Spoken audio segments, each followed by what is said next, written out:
Bismillahirrahmanirrahim. Assalamualaikum warahmatullahi wabarakatuh. Bismillah. Wassalatu wassalamu ala rasulillah wa ala alihi wa ashabihi wa man walah. Amma ba'd.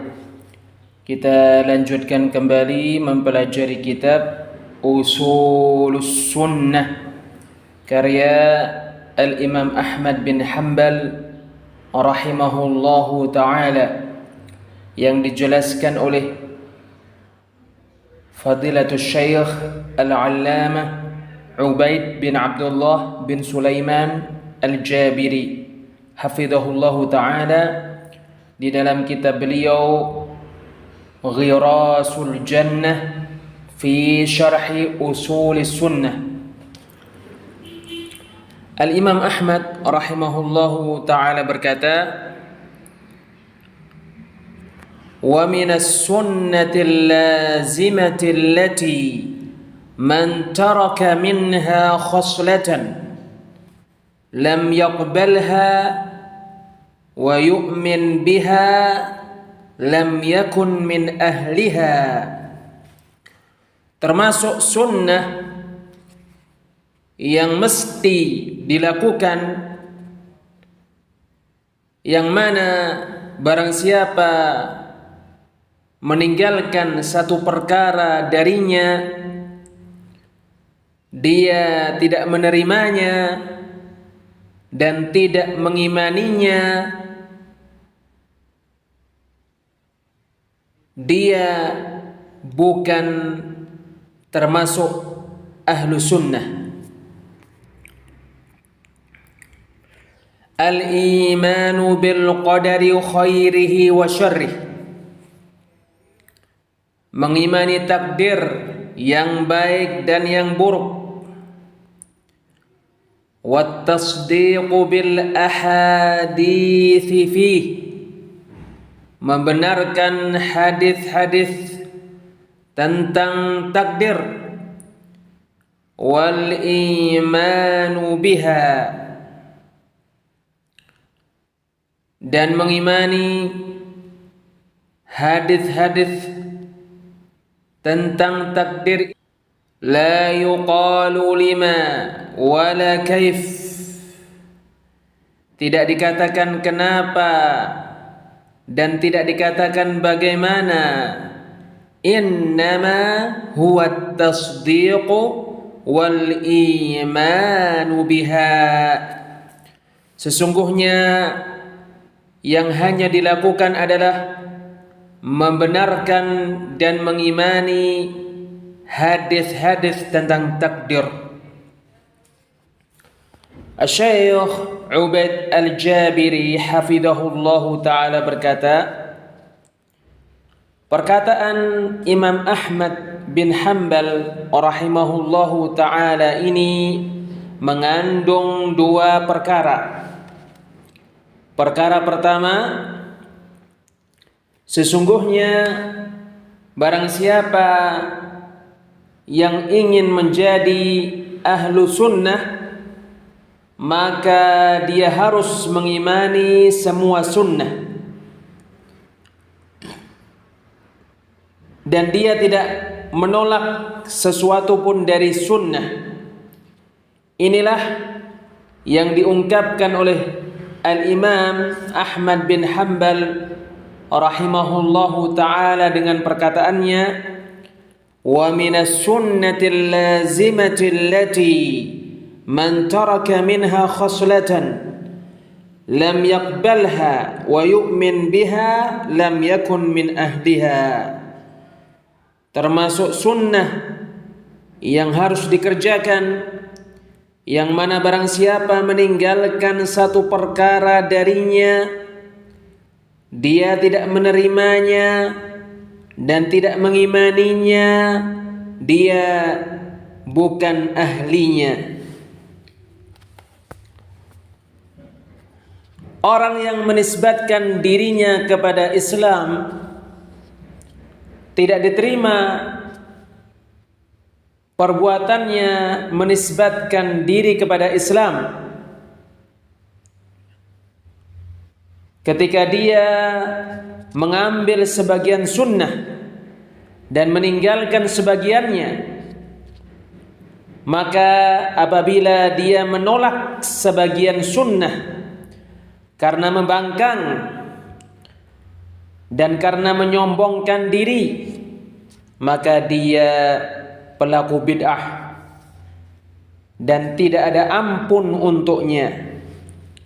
Kemudian Asy-Syaikh Al-Imam Ahmad bin Hanbal rahimahullahu taala mulai menjelaskan apa yang beliau sebutkan secara global sebelumnya dari perkataannya usulus sunnati indana, prinsip-prinsip sunnah menurut kami. Asy-Syaikh Ubaid Al-Jabiri hafizahullah ta'ala berkata, aku telah menyebutkan kepada kalian bahwasanya Al-Imam Ahmad rahimahullahu ta'ala menghendaki sebagian prinsip sunnah dan tidak menghendaki semua prinsip sunnah. Al-Imam Ahmad mengungkapkan prinsip dengan prinsip sunnah karena keurgenannya. Al-Imam Ahmad rahimahullahu ta'ala berkata, al-imanu bil qadari khairihi wa syarrih, mengimani takdir yang baik dan yang buruk.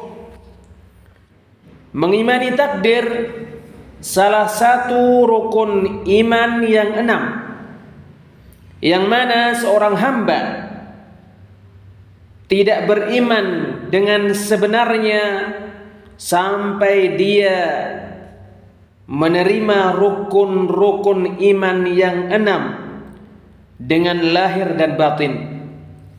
Rukun-rukun iman yang 6 adalah beriman kepada Allah, malaikat-malaikatnya, kitab-kitabnya, rasul-rasulnya, dan beriman kepada hari akhir serta takdir yang baik dan yang buruk. Sungguh rukun-rukun ini terdapat pada hadis yang diriwayatkan Umar yang terkenal dengan hadis Jibril, dan ia ada pada Sahih Muslim dan selainnya. Beriman kepada takdir sungguh ditunjukkan oleh Al-Quran, sebagaimana ditunjukkan oleh sunnah. Allah subhanahu wa ta'ala berfirman di surat Al-Qamar ayat 49, inna kulla syai'in khalaqnahu biqadar, sesungguhnya segala sesuatu kami ciptakan dengan takdir. Allah subhanahu wa ta'ala berfirman di surat Al-Furqan ayat 2, wa khalaqa kulla syai'in faqaddarahu taqdira, dan Allah yang menciptakan segala sesuatu lalu Allah menetapkan takdirnya dengan sebenar-benarnya. Allah subhanahu wa ta'ala berfirman di surat Al-A'la ayat 3, walladzi qaddara fahada, dan Allah yang menetapkan takdir lalu Allah memberikan petunjuk. Dan Allah subhanahu wa ta'ala berfirman di surat Al-Insan ayat 3, inna hadainahu sabila imma syakiran wa imma kafura, sesungguhnya kami memberikan petunjuk jalan kepadanya, bisa jadi dia bersyukur dan bisa jadi dia ingkar. Inilah contoh dari dalil-dalil yang menunjukkan keimanan kepada takdir. Di sini ada beberapa perkara. Perkara pertama tentang pengertian takdir. Takdir secara bahasa Arab berasal dari kata at-taqdir. Dikatakan qaddartu syai'a uqaddiruhu taqdira. Aku telah menetapkan sesuatu. Aku sedang menetapkan sesuatu dengan sungguh-sungguh. Apabila aku meliputi kadarnya yang ia berada padanya. Adapun takdir secara syariat adalah takdirullah subhanahu wa ta'ala al-kainati taqdiran yasbiqu huduthaha wifqa ilmihi biha wa kitabatihi laha fil lawhil mahfuz. Ketetapan Allah terhadap makhluk-makhluk, ketetapan yang mendahului terjadinya makhluk-makhluk itu sesuai dengan ilmu Allah tentangnya dan penulisan Allah terhadapnya di Al-Lauhul Mahfuz. Perkara yang kedua, dengan apakah keimanan kepada takdir terlaksana? Keimanan kepada takdir terlaksana dengan 4 perkara. Maka jika seorang muslim mengumpulkan 4 perkara itu semuanya, maka dia benar-benar orang yang beriman kepada takdir. 4 perkara itu disebut tingkatan-tingkatan takdir. 4 perkara ini adalah: pertama,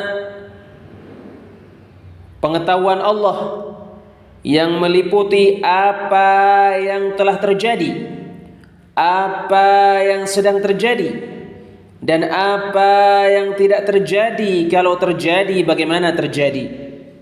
Ini 3 perkara. Apa yang telah terjadi, yaitu di masa yang telah berlalu. Apa yang sedang terjadi, yaitu di masa mendatang. Dan apa yang tidak terjadi, yaitu sesuatu yang tidak ada. Kalau terjadi, bagaimana ia terjadi. Ini adalah tingkatan ilmu.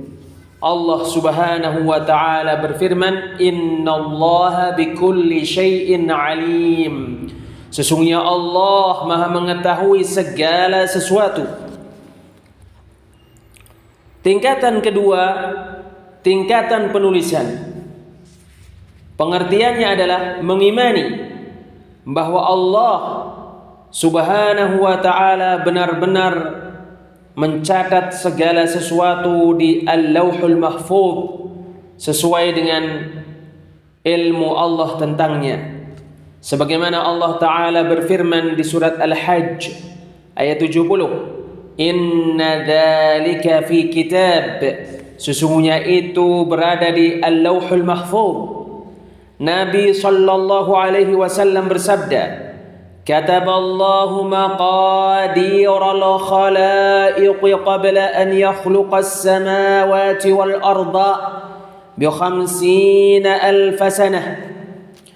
Allah telah mencatat takdir-takdir makhluk sebelum Allah menciptakan langit-langit dan bumi selama 50.000 tahun. Wa 'arshuhu 'alal ma', dan singgasana Allah di atas air. Hadis diriwayatkan Muslim. Oleh karena itu, pena Allah Jalla wa Ala telah berjalan di Al-Lauhul Mahfuz dengan ilmunya yang telah mendahuluinya. Tingkatan ketiga, tingkatan kehendak. Maka apa saja yang Allah kehendaki terjadi, dan apa saja yang Allah tidak kehendaki tidak terjadi. Kadangkala diungkapkan lalu dikatakan kehendak kauniyah qadariyah. Pengertian kehendak kauniyah qadariyah ini adalah apa yang terjadi di alam semesta berupa kejadian-kejadian terjadi sesuai dengan pengetahuan Allah terhadapnya. dan sesuai dengan penulisan Allah terhadapnya di Al-Lauhul Mahfuz. Tingkatan keempat, tingkatan penciptaan, yaitu sesungguhnya Allah menciptakan segala sesuatu. Oleh karena itu tidak ada sesuatu pun di langit dan di bumi keluar dari penciptaan Allah Azza wa Jalla, dikecualikan dari hal itu nama-nama dan sifat-sifat Allah, sebab sesungguhnya nama-nama dan sifat-sifat Allah bukan makhluk. Sebab pemilik nama-nama dan sifat-sifat ini yaitu Allah Jalla fi'ula yang maha menciptakan, sementara selainnya diciptakan. Oleh karena itu nama-nama dan sifat-sifat Allah Azza wa Jalla yang berasal darinya tidak keluar darinya. Perkara yang kedua, mengimani hadis-hadis yang ada terkait takdir dan membenarkannya. Sebagaimana dikatakan Al-Imam Ahmad rahimahullahu ta'ala, وَالتَّصْدِيقُ بِالْأَحَادِيثِ فِيهِ وَالْإِيمَانُ بِهَا, membenarkan hadis-hadis tentang takdir dan mengimaninya. Yang dimaksudkan adalah hendaknya semua orang muslim laki-laki dan perempuan mengetahui bahwa apa yang dikandung oleh nas-nas tentang takdir termasuk perkara gaib yang hanya diketahui oleh Allah Subhanahu wa taala, maka Allah Subhanahu wa taala tidak memberitahukannya kepada seorang malaikat pun yang dianggap dekat dengan Allah, dan tidak kepada seorang nabi pun yang diutus oleh Allah. Jika demikian, maka wajib bagi jin dan manusia mengimani hadis-hadis tentang takdir, membenarkannya dan menerima apa yang dikandung olehnya. Dan di dalam athar yang sahih, al-qadaru sirrullah, takdir adalah rahasia Allah Subhanahu wa ta'ala. Selanjutnya Al-Imam Ahmad rahimahullahu ta'ala berkata, وَمَنْ لَمْ يَعْرِفْ تَفْسِيرَ الْحَدِيثِ وَيَبْلُغْهُ عَقْلُهُ فَقَدْ كُفِيَ ذَلِكَ وَأُحْكِمَ لَهُ. Barang siapa yang tidak mengetahui penafsiran hadis tentang takdir dan akalnya tidak sampai padanya, maka sungguh itu dianggap cukup baginya dan disempurnakan untuknya. فَعَلَيْهِ الْإِيمَانُ بِهِ, maka dia wajib mengimaninya. وَالتَّسْلِيمُ لَهُ, dan wajib menerimanya. مِثْلُ حَدِيثِ الصَّادِقِ الْمَصْدُوقِ, seperti hadis as-sadiq al-masduq. وَمِثْلُ مَا كَانَ مِثْلَهُ فِي الْقَدَرِ, seperti apa yang serupa dengannya tentang takdir. وَمِثْلُ أَحَادِيثِ الرُّؤْيَةِ كُلِّهَا, dan seperti hadis-hadis tentang melihat Allah semuanya. وَإِنْ نَبَتْ عَنِ الْأَسْمَاعِ, meskipun terasa asing di telinga-telinga. وَاسْتَوْحَشَ مِنْهَا الْمُسْتَمِعِ, dan meskipun orang yang mendengarnya merasa tidak enak dengannya. وَإِنَّمَا عَلَيْهِ الْإِيمَانُ بِهَا, sesungguhnya kewajiban yang harus dia lakukan adalah mengimaninya. وَأَلَّا يَرُدَّ مِنْهَا حَرْفًا وَاحِدًا, dan hendaknya dia tidak menolak satu huruf pun darinya. وَغَيْرِهَا مِنَ الْأَحَادِيثِ الْمَأْثُورَاتِ عَنِ الثِّقَاتِ, dan selainnya dari hadis-hadis yang diriwayatkan dari para rawi yang terpercaya. Asy-Syaikh Ubaid Al-Jabiri hafizahullahu ta'ala berkata, ini adalah hadis-hadis tentang takdir, hadis-hadis tentang sifat-sifat Allah. Dan Al-Imam Ahmad memberikan contoh hadis-hadis tentang sifat-sifat Allah, hadis-hadis yang berisi Allah Subhanahu wa taala dilihat di akhirat. Ini hadis-hadis tentang kenikmatan di kuburan dan azab kubur. Demikian juga perkara yang termasuk perkara-perkara gaib, maka kewajiban seorang muslim terhadap hadis-hadis ini adalah perkara sebagai berikut. Pertama, menerimanya dan menganggapnya benar. Menerimanya dengan lahir dan batin, sebagaimana dikatakan Al-Imam Ahmad rahimahullahu ta'ala, fa'alaihi al-imanu bih wa taslimu lah. Maka kewajiban yang harus dia kerjakan adalah mengimaninya dan menerimanya. Perkara yang kedua, apabila dia tidak mengetahui penafsiran hadis-hadis tersebut, maka sungguh itu dianggap cukup untuknya. Sebagaimana dikatakan Al-Imam Ahmad rahimahullahu ta'ala, wa man lam ya'rif tafsir al-hadith wa yablughu 'aqluhu faqad kufiya dhalika wa uhkima lah.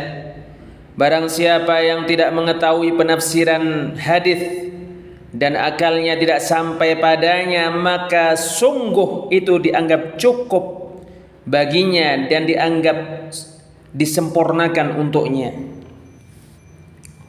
Perkara yang kedua, apabila dia tidak mengetahui penafsiran hadis-hadis tentang perkara-perkara tersebut, maka sungguh itu dianggap cukup baginya.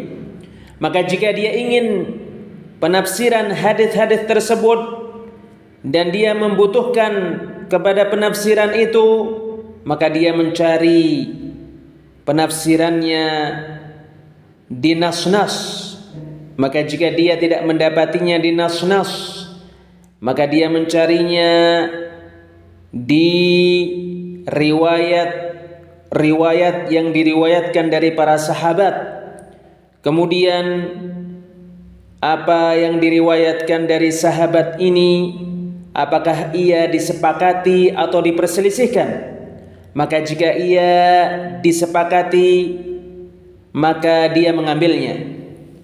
Perkara yang ketiga, apabila dia tidak mendapati penafsiran terkait hadis-hadis tersebut di dalam nas-nas dan di dalam athar-athar para sahabat, maka sungguh itu dianggap cukup dan disempurnakan untukmu wahai orang muslim. Apa makna dianggap sempurna atau disempurnakan? Yaitu sesungguhnya Allah Jalla wa'ala menjadikanmu beribadah kepadanya dengan perkara yang ditunjukkan oleh nas. Sama saja kamu mengetahui penafsirannya atau kamu tidak mengetahui penafsirannya. Maka kita menjadikan diri kita beribadah kepada Allah sebagai contoh dengan hadis-hadis tentang kenikmatan dan adab kubur. Kita mengimaninya. Kita mengimani apa yang ditunjukkan oleh hadis-hadis tersebut, yaitu keadaan orang-orang yang diberi nikmat dan orang-orang yang diadab. Dan kita tidak mencari sesuatu pun di balik itu.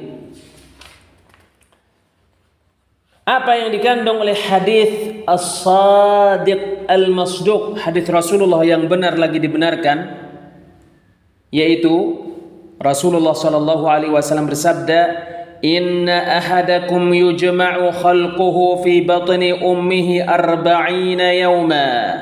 Sesungguhnya kalian penciptaannya dikumpulkan di dalam perut ibunya 40 hari. Thumma yakunu 'alaqatan mithla dhalik, kemudian menjadi segumpal darah seperti itu, yaitu 40 hari. Thumma yakunu mudghatan mithla dhalik, kemudian menjadi segumpal daging seperti itu, yaitu 40 hari. Thumma yursalul malaku fayanfukhu fihi ar-ruh, kemudian malaikat diutus, lalu malaikat itu meniupkan padanya ruh. Wa yu'maru bi arba'i kalimatin bi katbi rizqihi wa ajalihi wa amalihi wa syaqiyyun aw sa'id.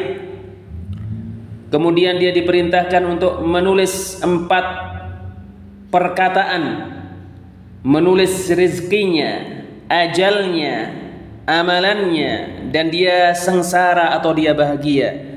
Fawalladzi la ilaha ghairuh, maka demi yang tidak ada ilah yang berhak diibadai kecuali Allah. Inna ahadakum la ya'malu bi'amali ahlil jannah, sesungguhnya kalian benar-benar mengamalkan amalan penduduk surga. Hatta ma yakunu bainahu wa bainaha illa dhira', sehingga tidak ada jarak antara dia dengan surga kecuali sehasta. Fayasbiqu alaihi alkitabu, lalu takdir mendahuluinya. Fayamalu bi'amali ahlin nari fayadkhuluha, lalu dia mengamalkan amalan ahli neraka, maka dia memasuki neraka. Wa inna ahadakum la ya'malu bi'amali ahlin nar, dan sesungguhnya kalian benar-benar mengamalkan amalan penduduk neraka. Hatta ma yakunu bainahu wa bainaha illa dhira', sehingga tidak ada jarak antara dia dan antara neraka kecuali sehasta. Fayasbiqu alaihi alkitab, lalu takdir mendahuluinya. Fayamalu bi'amali ahlil jannati fayadkhuluha, lalu dia mengamalkan amalan penduduk surga, maka dia memasuki surga. Hadis diriwayatkan Bukhari dan Muslim. Bagaimana penciptaan manusia dikumpulkan di dalam perut ibunya? Kita tidak mengetahui. Nabi kita tidak menjelaskan hal itu kepada kita. Bagaimana tulang dibungkus dengan daging? Allahu a'lam, Allah yang lebih mengetahui. Bagaimana malaikat meniupkan ruh ke janin? Allahu a'lam, Allah yang lebih mengetahui. Tetapi malaikat meniupkan ruh ke janin sebagaimana malaikat meniupkan ruh pada baju Maryam. Lalu dia meniupkan ruh pada baju perempuan. Tetapi bagaimana dia meniupkan ruh? Bukan kesibukan kita. Apakah malaikat meletakkan kepalanya di antara baju dan badan perempuan? Lalu apakah dia meniupkan ruh dari dekat atau dari jauh? Bukan kesibukan kita menyibukkan diri dengan perkara ini.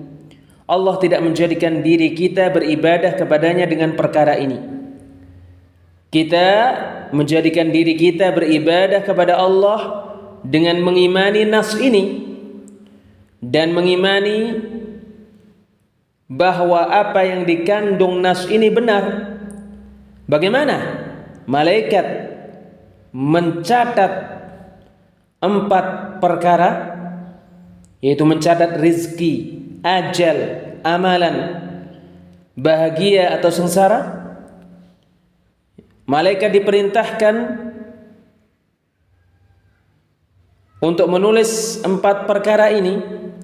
Allah yang lebih mengetahui bagaimana menulisnya. Kita tidak tahu bagaimana dia menulis. Cara menulis tidak diketahui, tetapi penulisan diketahui. Sesungguhnya menulis adalah menjadikan pena menulis di atas kertas, bukankah demikian? Menulis secara bahasa Arab apa maknanya? Bukankah menjadikan pena menulis di atas lembaran, sehingga dengan sebab pena menyentuh lembaran kertas keluar huruf-huruf yang bisa dibaca oleh manusia? Inilah makna menulis di dalam bahasa Arab. Dan demikianlah, seandainya ada orang yang berkata, Rabb kita turun. Bagaimana Rabb kita turun? Bukan kesibukan kita menyibukkan diri kita dengan perkara ini. Apakah arsy Allah kosong dari Allah ketika Allah turun? Syekh Ubaid Al-Jabiri hafizahullah ta'ala berkata, saya tidak tahu apakah Allah subhanahu wa ta'ala turun dengan arsy. Saya tidak tahu. Kenapa tidak tahu? Allah tidak menjelaskannya dan Rasulnya tidak menjelaskannya. Tetapi turun secara bahasa Arab dimaklumi dari atas ke bawah. Dan demikianlah bagaimana Allah subhanahu wa ta'ala meletakkan kakinya di neraka. Ketika neraka berkata, hal min mazid, apakah ada tambahan? Fayanzawi ba'duha ila ba'd, lalu sebagian neraka berada di pojok pada sebagian yang lainnya. Wa taqul qat qat, dalam keadaan neraka berkata cukup cukup. Diriwayatkan Bukhari dan Muslim. Allahu a'lam, Allah yang lebih tahu, tetapi meletakkan dimaklumi dalam bahasa Arab. Tetapi bagaimana Rabbku meletakkan kakinya di neraka, Allah yang lebih mengetahui. Kenapa tidak ada seorang malaikat pun atau sejumlah dari malaikat kita katakan tidak? Zahir nas demikian. Dilemparkan ke neraka penduduk neraka, dan neraka mengatakan hal min mazid, apakah ada tambahan? Kadangkala melemparkan ditafsirkan dengan meletakkan, tetapi dengan dalil. Adapun di sini tidak ada dalil yang menyimpangkan makna meletakkan menjadi melemparkan. Meletakkan secara bahasa Arab dimaklumi. Apabila seseorang berkata lemparkan pulpen di atas meja, maka sesungguhnya kamu betul-betul melemparkan pulpen itu di atas meja. Bukankah demikian? Tetapi apabila ada seseorang yang mengatakan letakkan pulpen, maka sesungguhnya kamu menjadikan pulpen terletak. Maka sesungguhnya kamu menurunkan pulpen. Demikianlah, bukankah demikian? Melemparkan ilqa dan meletakkan wad', dua perkara yang berbeda dan tidak sama di dalam bahasa Arab. Wallahu a'lam bis-shawab. Insyaallah kita lanjutkan pada pertemuan yang lainnya. Subhanakallahumma wa bihamdik, asyhadu an la ilaha illa anta, astaghfiruka wa atubu ilaik. Wassalamu alaikum warahmatullahi wabarakatuh.